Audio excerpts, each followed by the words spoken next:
Dok, kalau dokter bisa sebutin satu treatment yang serba bisa dan gak ada downtime-nya, rekomendasi dokter apa? Rekomendasinya bisa pakai I2PL. Oh, IPL maksudnya. Loh, beda. Ini I2PL. Lah bedanya di mana, Dok?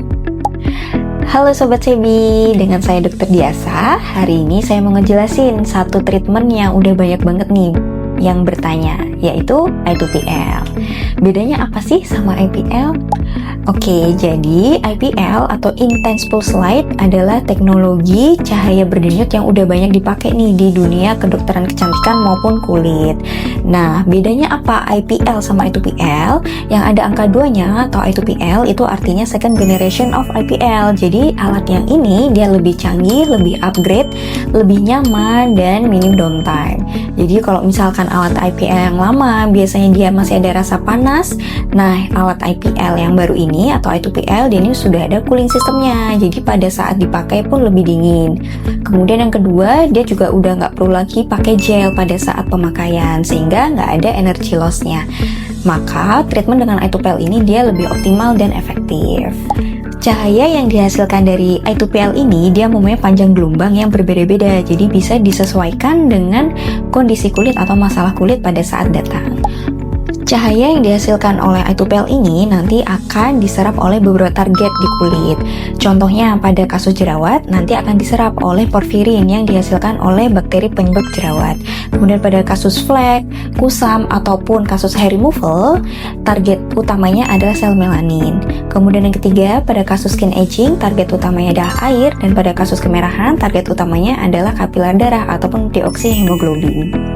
Nah, ketika cahaya ini sudah diserap oleh target-target tersebut di kulit, nanti cahayanya akan berubah menjadi energi panas. Kemudian energi panas tersebut dia akan merusak target tersebut tanpa merusak jaringan sekitarnya. Nah, inilah yang disebut sebagai fototermolisis selektif. Sehingga I2PL ini cukup aman buat dilakukan. Untuk fungsi dari I2PL ini, yang pertama, dia bisa untuk mengurangi bakteri penyebab jerawat dan menenangkan kulit karena kemerahan akibat jerawat. Kemudian yang kedua, bisa juga untuk meratakan warna kulit, terutama pada kasus-kasus flek ataupun melasma.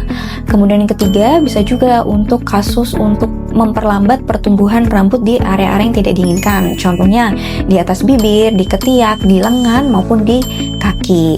Nah, untuk I2PL hair removal ini, dia lebih nyaman apabila dibandingkan dengan treatment waxing.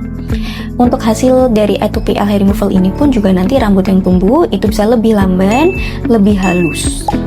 Untuk treatment I2PL ini direkomendasikan nih buat teman-teman yang merasa kulitnya udah mulai rewel, kayak mulai banyak jerawat, mulai kusam, atau mulai muncul flek-flek. Nah, ini sangat direkomendasikan, terutama juga buat teman-teman yang merasa nggak punya waktu, karena treatment I2PL ini cukup singkat, kurang lebih 15 menitan, dan dia minim downtime dan tanpa iritasi. Jadi selesai I2PL bisa langsung lanjut kerja lagi. Untuk treatment I2PL ini sebaiknya dilakukan berapa kali, Dok? Untuk treatment ini sebaiknya dilakukan rutin 1 bulan sekali hingga mencapai kondisi kulit yang diinginkan. Memang setiap orang ataupun setiap kasus berbeda-beda, jadi memang harus dievaluasi setiap bulannya. Dan sebagai disclaimer, memang untuk I2PL ini dia nggak instan langsung menyembuhkan, tapi butuh konsistensi, dan juga biar hasilnya maksimal juga harus rutin menggunakan skincare dan body care sesuai dengan anjuran dokter. Jadi, I2PL ini cocok buat kamu yang mencari treatment yang optimal, minim downtime, dan nggak bikin iritasi. Pastikan sebelum treatment I2PL, konsultasi ke dokter dulu supaya disesuaikan juga jenis I2PL yang cocok dengan kondisi kulit kamu.